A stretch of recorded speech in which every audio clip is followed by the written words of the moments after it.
आज हम बात करने वाले हैं एक बहुत ही स्पेशल स्टॉक टाटा पावर, जिसकी आज मेरे को लगता है सभी आजकल बात करने लगे हैं।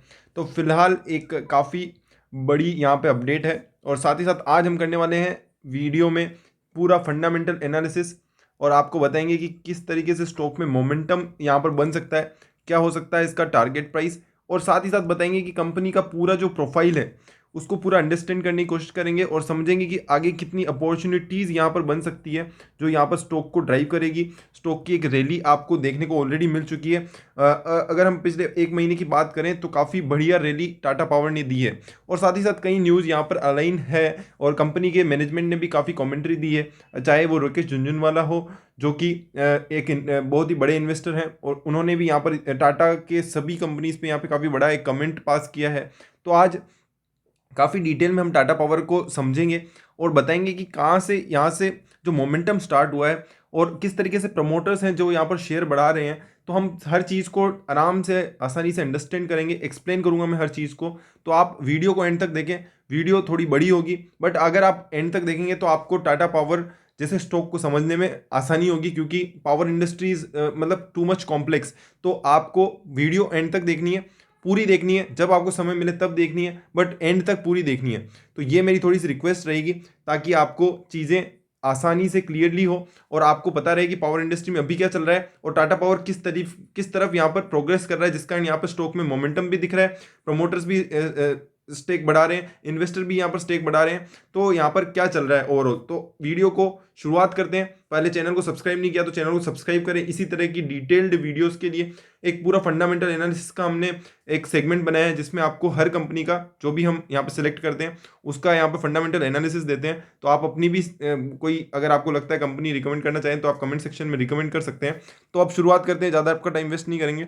शुरुआत करते हैं। टाटा पावर की एक रिसेंट न्यूज़ आई है, जिसमें उन्होंने बताया कि ये टाटा पावर यहाँ पर करने वाला है, टाटा स्टील लिमिटेड है उनके साथ यहाँ पर टाई अप इन्होंने किया है, और उसमें यहाँ पर वो बनाने वाले हैं इंडिया का सबसे बड़ा इंटीग्रेटेड पावर कंपनी। और उसमें यहाँ पर जो चीज़ें हैं वो बनाएंगे ये टाटा पावर कंपनी लिमिटेड की एक Holi own subsidy TP Surya करके यहाँ पर एक सब्सिडी बनाई जाएगी, और वो यहाँ पर काम करेगी कंपनी के जो जमशेदपुर झारखंड में है। वो यहाँ पे 15 मेगावाट का यहाँ पर सोलर प्रोजेक्ट है, जो क्वाइट ओके, क्योंकि इससे भी बड़े प्रोजेक्ट्स मिले हैं, बट इसका क्योंकि टाटा स्टील की खुद की कंपनी है, और साथ ही साथ मैनेजमेंट ने भी काफ़ी अच्छी कमेंट्री दी है। जैसे आप देख सकते हैं, प्रवीर सिन्हा करके जो कंपनी के सीईओ और एमडी हैं, तो उन्होंने बताया कि हम यहाँ पे काफ़ी खुश हैं, और इसके अलावा हमारे जो फुटप्रिंट्स हैं वो कार्बन फुटप्रिंट को हम लगातार रिड्यूस कर रहे हैं, और हम यहाँ पर टाटा ग्रुप का जो कमिटमेंट है सस्टेनेबिलिटी का उसे वापस बढ़ाते हुए नजर आ रहे हैं। क्योंकि प्रॉफिट में आप देखेंगे तो आगे आने वाले समय में हम क्वार्टरली एनालिसिस भी करेंगे, जिसमें आपको बताएंगे कि किस तरीके से प्रॉफिट्स यहाँ पर राइज होते हुए नजर आते हैं। रिन्यूएबल कैपेसिटी की बात करें तो कंपनी का यहाँ पे काफ़ी अच्छा प्रोग्रेस आप देख सकते हैं। टोटल 4047 मेगावाट यहाँ पे कंपनी का ऑलरेडी यहाँ पर इंक्रीज हुआ है, जिसमें 2687 मतलब 2687 का मेगावाट का यहाँ पे ऑपरेशनल है। 1360 का यहाँ पर इम्प्लीमेंटेशन चल रहा है, और अभी 15 वाट जिसमें पावर परचेज एग्रीमेंट ये शामिल है। अब आ जाते हैं कंपनी की, अब बेसिक अंडरस्टैंडिंग ले लें जिसको ये न्यूज़ देखनी है, तो वो मैंने स्टार्टिंग इसलिए इसी तरीके से की है। बट अगर हम यहाँ पर न्यूज़ की बात करें पूरी, अगर हम डिटेल में अब कंपनी को समझेंगे और कंपनी फंडामेंटल्स को समझेंगे, तो शुरुआत करते हैं टाटा पावर की। तो टाटा पावर की शुरुआत होती है कंपनी की, जिसमें कंपनी को यहाँ पर इंडिया का जो आप देख सकते हैं लार्जेस्ट इंटीग्रेटेड पावर कंपनी है, और इनका काफ़ी बड़ा सिग्निफिकेंट इंटरनेशनल प्रेजेंस भी है। जी हाँ, केवल इंडिया में ही नहीं, काफ़ी बड़े इंटरनेशनल लेवल पे भी कंपनी काम करती है। टोटल अगर हम जनरेशन कैपेसिटी की बात करें, जो कि इंस्टॉल्ड जनरेशन कैपेसिटी होती है किसी भी कंपनी की, कि हम इतना पावर जनरेट करते हैं, वो है 12,742 मेगावाट, जो कि करीबन करीबन आप देख सकते हैं कि काफ़ी बड़ा शेयर होता है। अगर पूरी पावर इंडस्ट्री की बात करें तो एनटीपीसी पावर ग्रिड कॉरपोरेशन के बाद कंपनी तीसरे नंबर पर आती है, और काफ़ी बड़ा मार्केट कैप रखती है। अगर मार्केट कैप के पक्ष में अगर हम बात करें तो टाटा पावर का काफ़ी बड़ा मार्केट कैप है। 30% यहाँ पर इसमें से आता है क्लीन एनर्जी के रिसोर्सेज के थ्रू, मतलब आप इसमें बोल सकते हैं सोलर एनर्जी शामिल है और विंड एनर्जी शामिल है। इसके अलावा जो 70% जो शेयर है वो यहाँ पर निकल के आता है कंपनी का, जो है पावर जनरेशन, मतलब कि थर्मल, हाइड्रो, ये तो टोटल ओवरऑल हो गए। पर उसके अलावा जो थर्मल का जो मेन पार्ट है वो यहाँ पर 70% का निकल के आता है, और बाकी जो बचा कुचा है मतलब 70% रेवेन्यू का यहाँ पर निकल के आता है, और उसके अलावा कंपनी ट्रांसमिशन भी करती है, डिस्ट्रीब्यूशन भी करती है, ट्रेडिंग भी अभी उन्होंने स्टार्ट कर दी है। और टाटा पावर का जो अगर हम देखें, अगर हम ओवरऑल बात करें तो टाटा पावर का जो शेयर है अभी काफ़ी, अगर हम पिछले वीक की बात करें या इस वीक की भी बात करें, तो यहाँ पर काफ़ी अच्छा बड़ा राइज आपको यहाँ पर देखने को मिला है। और आज भी शेयर, अगर हम आपको बताऊं कि आज शेयर में करीबन 3 से 4% का उछाल देखने को मिला और शेयर 109 रुपये पे आ चुका है। और अगर हम बात करते हैं इस क्वार्टर की, तो इस क्वार्टर में अगर हम इस क्वार्टरली, अगर क्वार्टर की भी नहीं बात करें, केवल मंथ की अगर हम बात करते हैं, तो मंथली भी अगर हम देखें तो कंपनी ने यहाँ पे काफ़ी अच्छा परफॉर्मेंस किया है। अगर एक मंथ का हम यहाँ पर चार्ट निकालें तो कंपनी ने यहाँ पर आपको देख सकते हैं 25% का रिटर्न ये एक महीने में दिया है। तो ये देखिए काफ़ी एक अच्छा यहाँ पर मोमेंटम देखने को मिला। अगर हम 15 फरवरी के बाद की बात करें तो 15 दिनों में ही आपने देख सकते हैं कि करीबन करीबन यहाँ पर ये पूरे 25% रिटर्न जो है वो करीबन 15 दिनों में, मतलब 2 वीक में यहाँ पर निकल के स्टॉक ने दिया है। तो इसके पीछे का रीज़न क्या है, पीछे का लॉजिक क्या है, वो आज हम इस वीडियो में समझेंगे। तो अब वापस से आते हैं कि कंपनी की जो कैपेसिटी की हम बात कर रहे थे कि 12,000 मेगावाट की जो कैपेसिटी है, अब वो उसमें किस किस तरीके से कंपनी अंदर सेगमेंट्स हैं।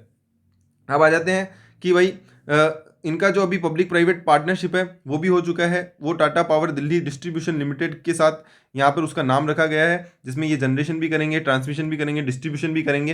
पहले क्या होता था, इनका जो धंधा था वो था गवर्नमेंट के साथ, और अभी इन्होंने इस चीज़ को चेंज करके, क्योंकि इस चीज़ को चेंज करके इन्होंने क्या कर दिया है, डिस्ट्रीब्यूशन भी खुद ने ले लिया है। अगर हम गवर्नमेंट के साथ अगर कोई भी कॉन्ट्रैक्ट करते हैं, क्योंकि जिसमें हम केवल आप कह सकते हैं इसे होलसेल के रूप में धंधा कर रहे हैं, क्योंकि गवर्नमेंट के साथ हम कभी भी धंधा करते हैं तो हमारे हमारे लिए कस्टमर कौन है, गवर्नमेंट। और हमारे साथ अगर वहाँ पे गवर्नमेंट पैसे देने में डिले करती है या कुछ भी करने में या आपको कैश फ्लो में यहाँ पे काफ़ी मतलब आप देख सकते हैं कमी देखने को मिल जाती है, क्योंकि अगर एक ही अगर आपका बायर होगा तो आपको कहीं ना कहीं वो एक इन्फ्लुएंस करने लग जाएगा आपके फाइनेंशियल्स को। जबकि अगर आपके जो जब रिटेल अगर हम सेगमेंट में काम करते हैं, जैसे डिस्ट्रीब्यूशन सेगमेंट में हम बात करें, तो जब हम इतना बड़े लेवल पे काम करते हैं तो एक तो काफ़ी लोग डाइवर्सिफाइड हो जाता है, क्योंकि काफ़ी लोग उसमें शामिल हो जाते हैं। और दूसरी बात है कि कंपनी को एक बंदे पे यहाँ पर आधारित नहीं होना होता है, और वो यहाँ पे आराम से खुलेआम काम कर सकती है। पावर ग्रिड मैंने बताया कि कंपनी की सबसे इंडिया में सबसे बड़ी पावर ग्रिड कंपनी है। उसके बाद अगर हम बात करें तो अडानी पावर, और उसके बाद अगर हम मार्केट कैप के हिसाब से बात करें तो टाटा पावर का नाम यहाँ पर इंडिया में आता है। One of the largest renewable energy players in India has developed the country's 4,000 megawatt ultra mega power project in Mundra, Gujarat, based on the supercritical technology। तो इन्होंने रिन्यूएबल एनर्जी का 4,000 मेगावाट का यहाँ पर मुंद्रा में यहाँ पर बनाया है, जो पूरे इंडिया में सबसे बेस्ट आप कह सकते हैं रिन्यूएबल एनर्जी का सबसे बड़ा यहाँ पर पावर प्लांट, यहाँ पर पावर प्रोजेक्ट देखने को मिलता है।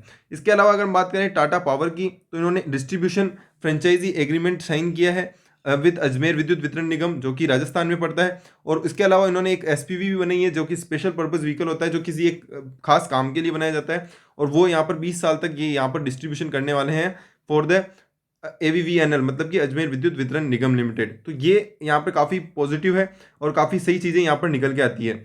अब आ जाते हैं अगर हम कंपनी के अगर हम पावर जनरेशन कैपेसिटी की बात करें, तो सबसे बड़ा जो मैंने आपको बताया था करीबन 70% का जो शेयर है वो यहाँ पर निकल के आता है थर्मल से। जी हाँ, अभी भी ये कन्वेंशनल लेवल पे सबसे ज़्यादा फोकस करते हैं, क्योंकि इंडिया में अडोप्शन ऑफ अगर हम बात करें सोलर एनर्जी, अभी धीरे धीरे अगर हम आपको बताएं पिछले 1 साल में काफ़ी अडोप्शन बढ़ा है, लोगों को थोड़ी सी चीज़ें समझ में आने लगी है। वहीं अगर हम बात करें इसके अलावा, तो ये सारे जो प्रोजेक्ट हैं जैसे सोलर हो गया, विंड हो गया, अब इनमें भी कंपनी अच्छी खासी ग्रो कर रही है, बट अभी भी देख सकते हैं आप इनका बहुत ही कम शेयर यहाँ पर ओवरऑल कैपेसिटी में निकल के आता है। जो 12,000 मेगावाट की जो कैपेसिटी है उसका मात्र आप देख सकते हैं करीबन 20 से 25% जो शेयर है वो यहाँ पर निकल के आता है, जो विंड और सोलर मतलब कि रिन्यूएबल एनर्जी को सपोर्ट करता है। बट जो कंपनी की जो लेटेस्ट अनाउंसमेंट है उसके हिसाब से कंपनी आने वाले समय में यहाँ पे आप देख सकते हैं कि जो मेजर फोकस है कंपनी का वो सोलर और विंड पावर पे शिफ्ट होता जा रहा है। जिस तरीके से आप देख सकते हैं कि इंडिया और आउट ऑफ इंडिया जिस तरीके से कार्बन फुटप्रिंट को लोग रिड्यूस करते जा रहे हैं, उस तरीके से अगर हम बात करें तो टाटा पावर ने भी यहाँ पर टाटा स्टील के साथ जो कॉन्ट्रैक्ट किया है उसके तहत यहाँ पे काफ़ी CO2 का एमिशन और कार्बन के जो एमिशन है वो यहाँ पे कम होते हुए नजर आएंगे। वहीं जो इनका जो मेन फोकस है वो यहाँ पर आप देख सकते हैं सोलर और विंड, जो कि क्लीन एनर्जी को शो करते हैं और जिनमें कि यहाँ पर मेंटेनेंस थोड़ी ज़्यादा होती है, बट ओवरऑल आप देखेंगे तो यहाँ पर जो इन्वायरमेंट को जो खतरा है वो यहाँ पर कम होता है, तो इसलिए इनका फोकस धीरे धीरे शिफ्ट होता जा रहा है, जिसके बारे में अब डिटेल में हम बात करते हैं कि सोलर जनरेशन में कंपनी का किस तरीके से फुटप्रिंट बढ़ रहा है। तो इनका स्ट्रॉन्ग पोर्टफोलियो 1705 मेगावाट का, जिसमें कंपनी का 100 मेगावाट का अनंतपुर सोलर पार्क अभी शामिल है आंध्र प्रदेश का, रिसेंटली जो बना है। 150 मेगावाट का पावगढ़ कर्नाटका का, 30 मेगावाट का पालसवाड़ी महाराष्ट्र में शामिल है। इसके अलावा गुजरात में भी कंपनी का 25 मेगावाट का प्रोजेक्ट है, और धीरे धीरे इनके जो फुटप्रिंट्स है वो यहाँ पर लगातार बढ़ते हुए नजर आ रहे हैं। कंपनी का फर्स्ट पावर प्लांट अगर हम बात करें 110 किलोवाट का, तो 1996 में बनाया गया था, वोल्वोन इन लोनावला में बनाया गया, और 60.48 सोलर पावर प्लांट कंपनी ने इंस्टॉल किया है रूफटॉप कंपनी के खुद के मुंबई ऑफिस में। तो आप देख सकते हैं कंपनी खुद भी उस चीज़ों को इंप्लीमेंट कर रही है और इंस्टॉल करती जा रही है। रूफटॉप का भी काफ़ी बड़ा यहाँ पर बिजनेस सेगमेंट है, जो हम आने वाले इसमें थोड़े से बाद में बताने वाले हैं पूरे उस सेगमेंट को। अब आ जाते हैं कंपनी ने इसके अलावा कितना बड़ा काम किया है। तो 1141 मेगावाट का कंपनी ने वेल्सपन रिन्यूएबल एनर्जी के साथ उन्होंने एक्वायर किया वेल्सपन रिन्यूएबल एनर्जी को, जिसमें 1141 मेगावाट रिन्यूएबल एनर्जी की एसेट कंप्राइज करती है, जिसमें 995 मेगावाट की सोलर और 146 मेगावाट की विंड एसेट शामिल है। वर्ल्ड वाइड बात करें तो सोलर पावर जनरेशन में इंडिया का काफ़ी बड़ा नाम और प्रोमिनेंस लगातार बढ़ता जा रहा है। आप चाहे अडानी ग्रीन को ले लें, चाहे रिन्यू पावर को ले लें, काफ़ी लोगों ने यहाँ पर कॉन्ट्रैक्ट्स किए हैं, और काफ़ी बढ़िया पोजीशन में इंडिया है, क्योंकि इंडिया जो इक्वेटर के बीच में के लमसम आता है, और यहाँ पर काफ़ी अच्छी सनराइज ज़्यादा टाइम तक देखने को मिलती है, जिसके कारण यहाँ पे काफ़ी ज़्यादा मात्रा में सोलर पावर बनाया जा सकता है, और विंड पावर की भी काफ़ी अच्छी पॉसिबिलिटीज़ यहाँ पर निकल के आती है। विंड पावर की बात करें तो कंपनी का जो पोर्टफोलियो है 932 मेगावाट्स का है, जिसमें आंध्र प्रदेश, राजस्थान, कर्नाटका, गुजरात, तमिलनाडु, महाराष्ट्र जैसे मध्य प्रदेश जैसे स्टेट शामिल है। रिसेंटली टाटा पावर की एक subsidy Tata Power renewable energy ने यहाँ पर 21 मेगावाट का तमिलनाडु में प्लांट, और 100 मेगावाट का निम्बागुला आंध्र प्रदेश, और 26 मेगावाट का गुजरात में प्लांट एक्वायर किया है। तो आप देख सकते हैं कि लगातार रिन्यूएबल एनर्जी पे जो ओवरऑल इंडस्ट्री का, ओवरऑल गवर्नमेंट का और कंपनी का फोकस है वो लगातार बढ़ता जा रहा है, और उसकी ग्रोथ आपको आने वाले समय में और ज़्यादा देखने को मिलेगी। जिस तरीके से प्रोजेक्ट्स आप देखें अडानी एक्वायर कर रहे हैं, आने वाले समय में यहाँ पर टाटा पावर को भी काफ़ी प्रोजेक्ट्स आपको देखते हुए मिल सकते हैं। जी हाँ, ज़रूर एक कंपटीशन बन रहा है, बट ओवरऑल अगर हम देखें टाटा की बात करें तो काफ़ी सुलझी हुई कंपनी है, और अब धीरे धीरे जिस तरीके से डेट को रिड्यूस कर रहे हैं वो वहाँ पे ऑपरेटिंग प्रॉफिट मार्जिन को बढ़ाते हुए नजर आ रहे हैं, जिसको हम आगे और डिटेल में समझने वाले हैं जो क्वार्टरली एनालिसिस जब हम करेंगे। अब आ जाते हैं Tata Power renewable energy limited की wholly owned subsidiary Tata Power company limited is the Tata Power's primary investment vehicle for the clean and the renewable energy. तो ये कंपनी का स्ट्रक्चर है जिसके बारे में हमने अभी बात की। इसके अलावा टाटा पावर का जो इंटेंट है 30 to 40% of the generation capacity from the non fossil fuel based sources, and इनका जो पूरा फोकस है अभी आप देखिए 30 से 40% अभी ये धीरे धीरे ग्रो करने वाले हैं। और इसके अलावा कंपनी के ने काफ़ी कंपनीज के साथ पार्टनरशिप भी की है, चाहे वो गेम्स हो, आइनॉक्स विंड हो, आप देख सकते हैं regeneration, power tech, Suzlon, Tata power solar और विंड वर्ल्ड करके कंपनीज के साथ काफ़ी टाइप्स किए हैं ताकि कंपनी अच्छे से ग्रो कर सके रिन्यूएबल एनर्जी सेक्टर में। सोलर मैन्युफैक्चरिंग भी काफ़ी एक बड़ा इंपॉर्टेंट पार्ट होता है, क्योंकि अगर आपको इंडिया में सोलर लाना है या इंडिया से सोलर एनर्जी को यहाँ पर एफिशिएंट बनाना है तो उसके लिए आपको उसके एसेट तो बनानी ही पड़ेगी। तो टाटा पावर ने उस पर भी काफ़ी अच्छा फोकस किया है। और सोलर आर्म की बात करें तो 29 ईयर से कंपनी ने यहाँ पर सेल्स बनाने का काम कर रही है। उनका फोकस है वो कटिंग एज टेक्नोलॉजी पे, जो कि वर्ल्ड क्लास इनोवेशन पे काम करते हैं। With over 1.4 gigawatt of modules shipped globally, company cells and modules are recognise of its quality and reliability across world. तो 1.4 गीगावाट्स के ऑलरेडी मॉड्यूल कंपनी ने इंटरनेशनली और 1.4 गीगावाट आप देख सकते हैं वर्ल्ड वाइड यहाँ पे कंपनी ने बेचे हैं। तो आप देख सकते हैं कि कंपनी की क्वालिटी और कंपनी की जो मैन्युफैक्चरिंग कैपेसिटी है वो कितनी स्ट्रॉन्ग है यहाँ पर। इसके अलावा अगर हम बात करते हैं ईपीसी लार्ज प्रोजेक्ट्स, वो भी कंपनी को काफ़ी अच्छे मिले हैं। 17 utility scale solar energy projects company को ऑलरेडी मिल चुके हैं, जिसमें से 13 स्टेट कंपनी इंडिया के शामिल है जो 1.45 गीगावाट को से भी ज़्यादा के हैं। तो वहाँ पर भी आप देख सकते हैं आने वाले समय में इससे भी कंपनी को अच्छी खासी ग्रोथ यहाँ पर आप देख सकते हैं रिन्यूएबल सेक्टर में देखने को मिलती है। इसके अलावा कंपनी के अब कंपनी के प्रोडक्ट्स की बात करें तो कंपनी के प्रोडक्ट्स में यहाँ पे शामिल है सोलर रूफटॉप। तो ये सेगमेंट आपको जानना जरूरी है कि किस तरीके से ये काम करता है, क्योंकि सोलर रूफटॉप्स होते हैं जो आपके घरों के ऊपर जो रूफटॉप पे जो लगाए जाते हैं वो उनको बोला जाता है, जो हमारे सोलर पैनल लगाए जाते हैं उन्हें बोला जाता है सोलर रूफटॉप्स। तो इसका भी पेन इंडिया अगर हम प्रेजेंस की बात करें तो धीरे धीरे जो लोगों में जो रेजिडेंशियल अगर सिस्टम में इस तरीके की चीज़ों को अपनाने लगे हैं लोग। और क्योंकि इससे क्या होता है, एनर्जी भी सेव होती है, हमारा जो कंजम्पशन है वो भी फास्ट होता है, डिस्ट्रीब्यूशन में जो आपकी जो खपत होती है वो भी कम होती है। तो ये सारी चीज़ें अभी धीरे धीरे फोकस में आने लगी है। और अगर कंपनी 30 ईयर ऑफ एक्सपीरियंस है और साथ ही साथ कंपनी के पास कहीं 10.8 मेगावाट का कंपनी ने केरला में हो गया 7,700 सिस्टम उन्होंने लगाए हैं। टाटा पावर सोलर ने काफ़ी अच्छा फोकस किया है और करीबन 32 सोलर सिस्टम आज commission which was only offset CO2 of the 252 tons of in the 25 years. तो कंपनी ने, आप देखिए कि कितना एक्सपीरियंस कंपनी को है, ऑलरेडी 25 सालों से कंपनी, 30 सालों से कंपनी का एक्सपीरियंस है। कंपनी ने 140 plus sales and services channel partner company ने इंडिया में अक्रॉस पैदा किए हैं। 15,000 लोगों के साथ रेजिडेंशियल सिस्टम में कंपनी काम करती है और उनको ओवरऑल सर्विस देती है जो और कोई कंपनी यहाँ पर इंडिया में नहीं देती हुई नजर आती है। कि पहले इनका जो मेंटेनेंस होगा वो भी कंपनी करेगी, इनके साथ इंश्योरेंस भी कंपनी करा के देगी, साथ ही साथ कंपनी इसे एनर्जी जो जनरेट होगी उसका डिस्ट्रीब्यूशन भी कंपनी घर तक कैसे लाएगा उसका भी कंपनी एक साथ काम करती है, जो इंडिया में और दूसरी कंपनीज नहीं करती हुई नजर आ रही है। इसके अलावा कंपनी का जो solar energy provide a good return on the investment to the use of unutilised rooftop space and require minimal maintenance. All of it has a positive impact on the saving and even greater impact on the environment. An investment in Tata Power Solar industrial rooftop solution ensure return on investment by reducing the electricity bill. Electricity bill भी reduce करता है और साथ ही साथ ये environment friendly भी है। तो कंपनी इसे ज़्यादा से ज़्यादा प्रमोट कर रही है ताकि ज़्यादा से ज़्यादा लोगों तक इसे पहुंचाया जाए और इसकी जो ऑफरिंग्स है उसे ज़्यादा से ज़्यादा लोगों तक आप देख सकते हैं एक हेल्दी इन्वायरमेंट क्रिएट किया जाए और जिसमें लोग ज़्यादा से ज़्यादा इसे अडॉप्ट करें और समझें इस चीज़ को कि किस तरीके से सोलर हमारे इंडिया को एक पावर हाउस के रूप में बना सकता है ओवरऑल वर्ल्ड में।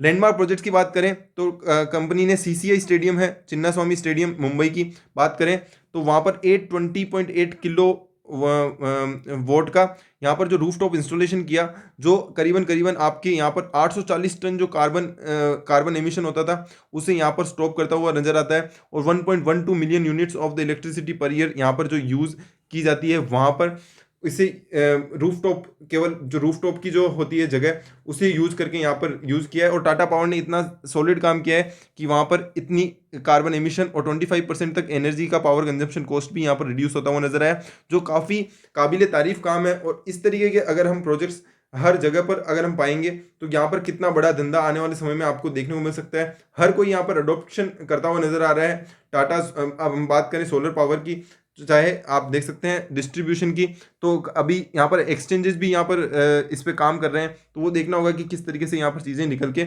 आती है।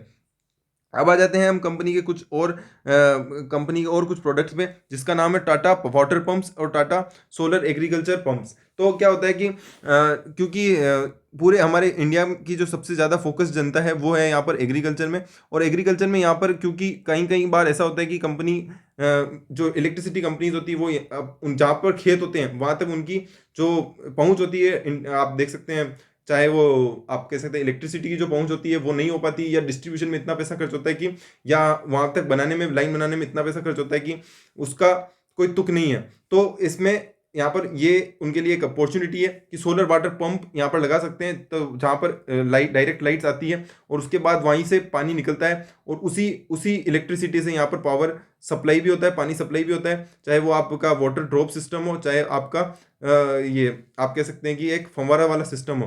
तो दोनों चीज़ें में यहाँ पे कंपनी काम करती है। तो ये पूरा जो सोलर पावर का एक पूरा पावर हाउस बनाया जाता है एक खेत के ऊपर, और वो यहाँ पर कंपनी उसमें भी काम करती है। सोलर माइक्रो ग्रिड्स भी हो गए जो कि छतों पे लगाए जाते हैं और जिनसे काफ़ी अच्छी एनर्जी जनरेट होती है। RO सिस्टम भी बनाती है। हाइड्रो और थर्मल में भी कंपनी का अच्छा काम है, और थर्मल का जो कंपनी का मेन काम है वो भी थर्मल का है, क्योंकि 70% तक की जो एनर्जी बनाई जाती है वो यहाँ पर थर्मल से बनाई जाती है, जो कि कोल आप बोल सकते हैं उसके थ्रू होता है।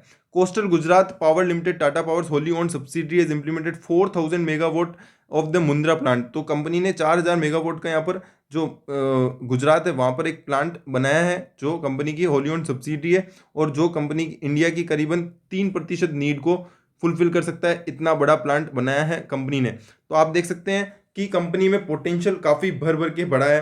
और आने वाले समय में क्योंकि जिस तरीके से वैल्यू अनलॉक होती हुई नजर आ रही है, Tata power is a greater beneficiary in terms of power, in terms of solar, in terms of renewable energy.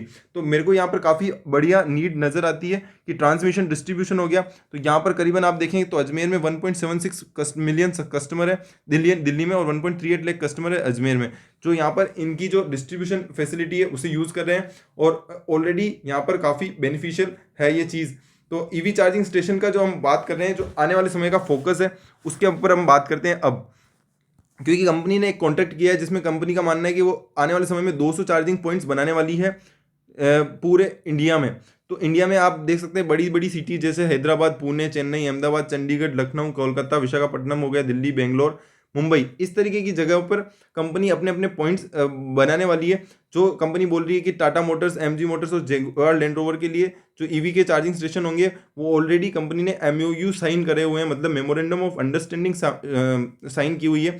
चाहे आईओसीएल हो गया, एचपीसीएल हो गया, आईजीएल हो गया, एमजीएल हो गया, गवर्नमेंट ऑफ महाराष्ट्र हो गई, ताकि हम इनकी अडोप्शन को बढ़ा सकें। क्योंकि इसमें आप देखेंगे इनकम टैक्स में भी छूट मिल रही है, जीएसटी भी कम है उन कंपनीज, मतलब आप देखें जो गाड़ीज होती हैं उन पे, तो इसका अडोप्शन ज़्यादा से ज़्यादा बढ़ाया जा सके। टाटा मोटर्स ने भी काफ़ी अच्छा काम किया है, नेक्सॉन की जो सेल्स है वो लगातार बढ़ती हुई नजर आई, और वहीं adoption of the electronic vehicle भी यहाँ पे बढ़ता हुआ नजर आया। तो ये क्या करते हैं, अपनी ही जहाँ पर दुकान है, या आईओसी हो गया, एचपीसीएल हो गया, आईजीएल हो गया, वहाँ पर इन्होंने कॉन्टेक्ट कर लिया है, और वहाँ पर ये लगातार अपने चार्जिंग पॉइंट्स हैं वो बढ़ाते जा रहे हैं, ताकि ज़्यादा से ज़्यादा लोग उसे यूज़ कर पाएँ, टाटा मोटर्स भी ज़्यादा से ज़्यादा खरीदें, और इनके पास पूरी सप्लाई चेन है। आप देखेंगे इलेक्ट्रॉनिक व्हीकल की, तो टाटा, अगर हम लिथियम आयन बैटरी की बात करें तो टाटा यहाँ पर आप केमिकल में यहाँ पर वो काम हो जाता है। उसके बाद टाटा मोटर्स यहाँ पे गाड़ियाँ बनाती है, और टाटा पावर यहाँ पर चार्जिंग पॉइंट्स बनाने का काम कर रही है। तो ये आप देख सकते हैं पूरा इनका जो सप्लाई चेन है वो यहाँ पर इनके पास है।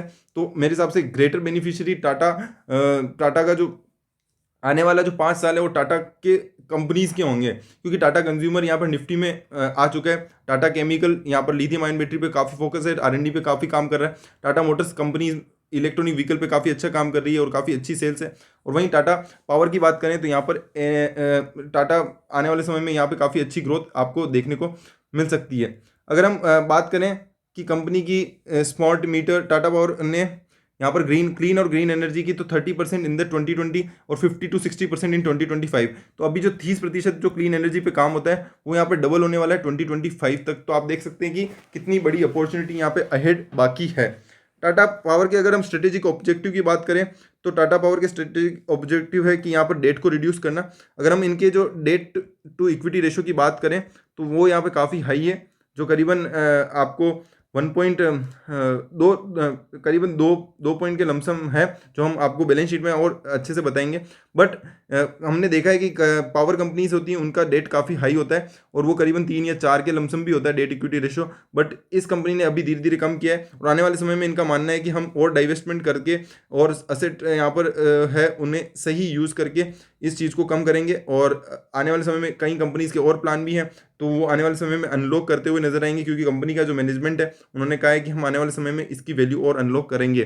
तो उसके कारण यहाँ पर आप देख सकते हैं कि काफ़ी अच्छी ग्रोथ बनती हुई नज़र आ सकती है।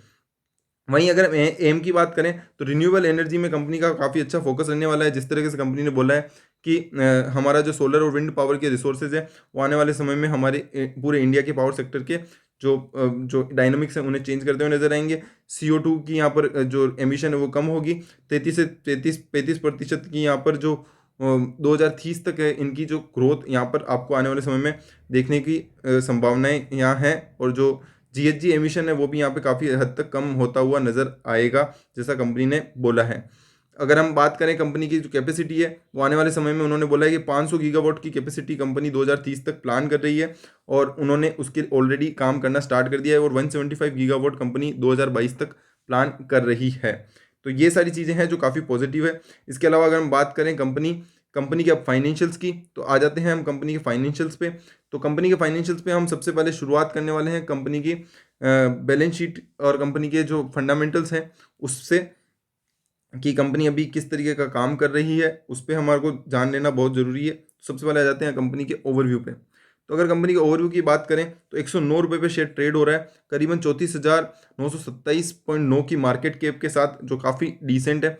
70.46 का मोमेंटम स्कोर है, जो काफ़ी पॉजिटिव शो यहाँ पर देता हुआ नजर आता है। नेट प्रॉफिट की बात करें इस क्वार्टर के, तो 248.21 करोड़ रुपए का यहाँ पर नेट प्रॉफिट इस क्वार्टर का निकल के आता है।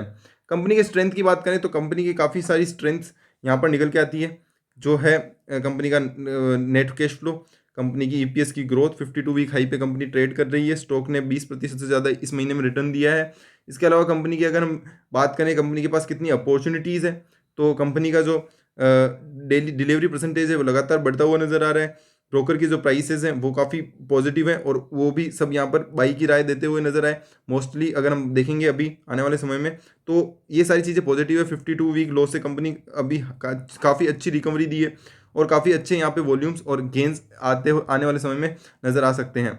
तो अब यहाँ पे वीकनेस की भी हम बात करना जरूरी है, हर चीज़ पॉजिटिव नहीं होती। उसी तरह कंपनी के में वीकनेस भी है, क्योंकि जो डेट है कंपनी का वो थोड़ा सा ज़्यादा है। वो यहाँ पर हाई इंटरेस्ट पेमेंट के कारण यहाँ पे कंपनी का प्रॉफिट थोड़ा कम नज़र आता है और हाई डेट है। कहीं भी कभी भी यहाँ पर चांस है कि अगर कंपनी यहाँ पर आप बोल सकते हैं कि कंपनी अगर डेट नहीं चुका पाती तो कंपनी को यहाँ पर काफ़ी हद तक चीज़ें झेलनी पड़ सकती है। वहीं थ्रेड्स की अगर हम बात करें तो ग्रोथ में अगर हम इस क्वार्टर की बात करें Q1Q ग्रोथ की, तो वहाँ पर थोड़ा सा रेवेन्यू में नीचे झुकाव देखने को मिलता है पिछले अगर हम क्वार्टर की बात करें तो। वहीं अगर हम बात करते हैं, अब आ जाते हैं हम कंपनी के जो ब्रोकर हाउस के जो टारगेट्स हैं वो कंपनी के क्या रहे हैं। तो हम आ जाते हैं एडलवाइस का टारगेट, आप देख सकते हैं लगभग कंपनीज ने by by by by by ये बाई के टारगेट दिए हैं और करीबन 96 98 जो आप देख सकते हैं सबके टारगेट हिट हो चुके हैं already. Targeted targeted targeted targeted targeted targeted, तो आप देख सकते हैं 71 98 97 85, कोटक हो गया, डॉइश बैंक हो गया, नोमुरा हो गया, मोतीलाल, तो करीबन करीबन आपके सबके टारगेट्स हैं वो लगातार हिट होते हुए आए हैं। एचएसबीसी की बात करें तो बैंक ऑफ अमेरिका 82 83, तो ये काफ़ी पुराने टाइम के थे, बट अभी भी इनके जो टारगेट्स हैं अगर हम रिसेंटली के टारगेट्स भी देखें फिर भी वो भी यहाँ पर हिट होते हुए नजर आते हैं। पर ये भी 2019 का है। अगर हम बात करते हैं करंट स्क्रीनर डॉट इन पे चलते हैं और वहाँ पर हम इसका कंपनी का जो एनालिसिस है वो यहाँ पर करते हैं, तो वो काफ़ी आपके लिए हेल्पफुल होगा क्वार्टर ऑन क्वार्टर एनालिसिस। तो दिसंबर 20 की बात करें तो कंपनी ने 7,598 करोड़ का यहाँ पर सेल्स की है, जो यहाँ पर पिछले क्वार्टर के कंपैरिजन में तो नीचे है, बट अगर हम दिसंबर 2019 की बात करें तो यहाँ पर अच्छी खासी ग्रोथ नज़र आती है। और अगर मार्च और जून 20 की बात करें तो भी अच्छी खासी ग्रोथ नज़र आती है। वहीं अगर ऑपरेटिंग प्रॉफिट मार्जिन की बात करें तो एक decent operating profit margin company लेके चल रही है, जो मार्च 2020 में थोड़ा सा कम था, उसके बाद कंपनी का वापस यहाँ पे अच्छा खासा मार्जिन है, जो ऑन एन एवरेज मेरे हिसाब से इंडस्ट्री के हिसाब से ही नज़र आता है। प्रॉफिट बिफोर टैक्स में भी कंपनी ने अच्छी खासी परफॉर्मेंस दी है और 421 का करोड़ का यहाँ पर प्रॉफिट दिया है, बट पिछले क्वार्टर के कंपेरिजन में यहाँ पर परफॉर्मेंस इतना खास नज़र आता नहीं है। बट पिछले क्वार्टर में यहाँ पर आप देख सकते हैं टैक्स रेट 46% थी, जो अभी घटकर 24% आती है, जो 248 करोड़ नेट प्रॉफिट को खड़ा करती है।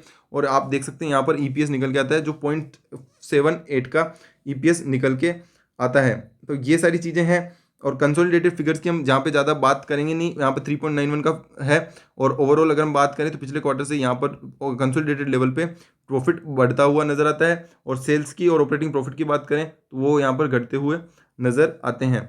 अब आ जाते हैं कंपनी की बैलेंस शीट पे। तो बैलेंस शीट पे यहाँ पे फोकस करना सबसे ज़्यादा जरूरी है, जो है बोरोइंग्स यहाँ पे आप देखेंगे तो काफ़ी हद तक पॉजिटिव यहाँ पर मूव देती हुई नजर आती है, क्योंकि लगातार आप देखें 44,000 करोड़, 48 48 48 38 40 से 37, वो यहाँ पर अच्छी खासी रिड्यूस होती हुई नजर आई। आप देख सकते हैं काफ़ी रीस्ट्रक्चरिंग कंपनी के मैनेजमेंट ने की है और करीबन आधी होती हुई नजर आ चुकी है मार्च 2012 से।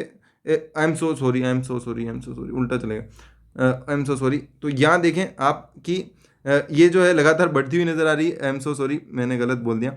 बट यहाँ पे आप देखेंगे तो इस क्वार्टर में कंपनी ने यहाँ पे कम किया है और इनका मानना है कि आने वाले समय में ये इसको 25,000 करोड़ तक लेकर आ जाएंगे, क्योंकि एक कैपिटल इंटेंसिव इंडस्ट्री है, तो वहाँ पर ज़रूरी से यहाँ पर काफ़ी जो बोरोइंग्स होती है वो काफ़ी हाई होती है। अगर हम दूसरी कंपनीज की भी बात करें तो बोरोइंग्स काफ़ी हाई होती है, और अगर हम बात करते हैं इस कंपनी की तो भी काफ़ी अच्छी खासी बोरोइंग यहाँ पर हाई है। इसके अलावा हम अगर हम देखें तो कंपनी का जो रिजर्व है वो यहाँ पे बढ़ता हुआ नजर आया 17,000 करोड़ से 21,000 करोड़, तो ये काफ़ी पॉजिटिव है, क्योंकि कंपनी का जो प्रॉफिट्स हैं वो लगातार बढ़ते रहे हैं और जो असेट्स हैं वो भी यहाँ पर अच्छी खासी आपकी ग्रोथ होती हुई नज़र आती है।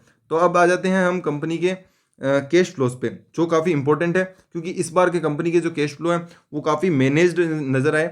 और जो कंपनी ने जो कंपनी का जो आप कह सकते हैं काफ़ी टाइम बाद एक इतना बड़ा पॉजिटिव कैश फ्लो नजर आया जो 1773 करोड़ का है, क्योंकि पिछले क्वार्टर में, पिछले साल की बात करें तो -883 करोड़ का कैश फ्लो नेगेटिव में था, बट अभी कंपनी का कैश फ्लो है वो पॉजिटिव है, जो काफ़ी यहाँ पर हेल्दी अमाउंट बताता है, जो मेरे को काफ़ी सही लगा। इसके अलावा शेयर होल्डिंग पैटर्न जो पे फोकस करना चाहिए, क्योंकि जून 20 के बाद आप देखें यहाँ पे कंपनी ने काफ़ी अच्छा परफॉर्मेंस भी किया है और काफ़ी अच्छी ग्रोथ आप यहाँ पे देख सकते हैं कि करीबन करीबन 9% का यहाँ पर या 10% का आप बोल सकते हैं कि यहाँ पर प्रमोटर ने शेयर होल्डिंग बढ़ाई है, जो काफ़ी पॉजिटिव है किसी भी कंपनी के लिए। जब प्रमोटर खुद अपना स्टेक बढ़ा रहे हो तो वहाँ पर एक अच्छा मोमेंट जगता है और कंपनी में लोगों का विश्वास बनता है। वहीं अगर हम बात करें एफआईआई ने भी यहाँ पे स्टेक बढ़ाया है और आप देख सकते हैं डीएई ने यहाँ पे थोड़ा सा स्टेक घटाया है, बट ओवरऑल अगर हम बात करें तो यहाँ पे 10 से 12% का जो है वो यहाँ पर स्टेक बढ़ाया है प्रमोटर, एफआईआई, डीएई ने मिलके, जो काफ़ी पॉजिटिव है। और यहाँ पे कंपनी के जो पब्लिक शेयर होल्डिंग थी वहाँ पे यहाँ पब्लिक शेयर होल्डिंग कम होती हुई नजर आई, बट अब धीरे धीरे आप देखेंगे तो पब्लिक ने भी यहाँ पर पिछले जो टाइम से अगर हम डिलीवरी परसेंटेज देखें तो वहाँ पे काफ़ी अच्छी खासी डिलीवरी यहाँ पे कंपनी के जो शेयर होल्डर्स हैं उन्होंने यहाँ पर ली है, तो वो काफ़ी पॉजिटिव निकल के आता है। वहीं अगर हम टाटा पावर के, अगर हम ट्रेडिंग व्यू के चार्ट पैटर्न पर जाते हैं तो वहाँ पर अगर हम चार्ट पैटर्न देखते हैं तो वो एक सबसे इंपॉर्टेंट यहाँ पे एक बहुत अच्छा आप देख सकते हैं मोमेंट देता हुआ नजर आया, कि अगर हम यहाँ पे देखें तो कितनी अच्छी खासी यहाँ पे ग्रोथ आपको देखने को मिली है, जो पिछले एक महीने में आपको यहाँ पर देखने को मिली है, जो 80 रुपये से यहाँ पर 109 रुपये तक की जो ग्रोथ है, ये आप देख सकते हैं कितनी शार्प ग्रोथ देखने को मिली है।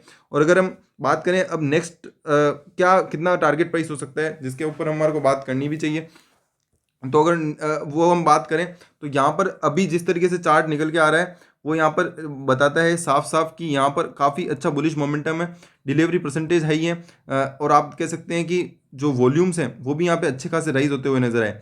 बट एक चीज़ जो मेरे को हमेशा तंग करती रहेगी कि कंपनी का अब जो परफॉर्मेंस है वो पॉजिटिव आना चाहिए, क्योंकि ऐसा नहीं है कि लगातार कंपनी आपको लग रहा है कि बहुत सारी अपॉर्चुनिटी है या बहुत सारी चीज़ें हैं, ओवरऑल 3 डिजिट में ऑलरेडी कंपनी आ चुकी है, बट यहाँ पर सबसे ज़्यादा फोकस हमारे को यहाँ करना चाहिए कि कंपनी के जो फंडामेंटल्स हैं वो यहाँ पर सपोर्ट करने चाहिए जो प्राइस है उसको। तो आने वाले समय में अगर कंपनी के जो फाइनेंशियल्स हैं वो यहाँ पर अच्छे होते हुए नज़र आते हैं और यहाँ पर डेट कम होता हुआ और प्रॉफिट बढ़ता हुआ नज़र आता है या सेल्स बढ़ती हुई नज़र आती है, तो यहाँ पे अच्छी खासी मूवमेंट आपको और देखने को मिल सकती है। और अगर हम शॉर्ट टर्म टारगेट की या बात करें, या आप कह सकते हैं कि अगर 3 या 4 महीने की बात करें तो यहाँ पर 140 से 150 रुपये तक के लेवल ऊपर की साइड देखने को मिल सकते हैं, अगर वो इस पर डिपेंड करता है कि कंपनी के फाइनेंशियल्स यहाँ पर Q4 में अच्छा रिजल्ट दें। इसके अलावा अगर हम बात करें ओवरऑल लेवल पे तो यहाँ पर एक थोड़ा सा कोशियस नज़र रखना चाहिए, क्योंकि ओवरऑल एक महीने में करीबन 25 से 30% रिटर्न ऑलरेडी कंपनी दे चुकी है, तो अब यहाँ पे थोड़ा सा कोशियस होने की ज़रूरत है। बट अगर यहाँ पर अच्छा मोमेंट देखने को मिलेगा तो 140 से 150 रुपये तक का यहाँ पर मोमेंट आ सकता है, तो उसके लिए आप यहाँ पे तैयारी कर सकते हैं। तो वीडियो को यहीं एंड करते हैं, वीडियो काफ़ी बड़ा हो चुका है, तो अगर आपने अभी तक वीडियो देखा है तो चैनल को सब्सक्राइब करें, वीडियो को शेयर और लाइक करें ताकि आपको इसी तरह की और अपडेट्स मिल सके, और अपने स्टॉक रिकमेंड करें ताकि हम उसके ऊपर आने वाले समय में वीडियो बना सकें। बाकी वीडियो के ऊपर यहाँ तक रुके हैं तो आप कमेंट में ज़रूर बताएं कि आपको वीडियो कैसी लगी, और आप इसे 2-4 लोगों के साथ शेयर करें, अपने फ्रेंड्स और ग्रुप में शेयर करें ताकि लोगों तक हमारी रीच बढ़ सके। Thank you so much.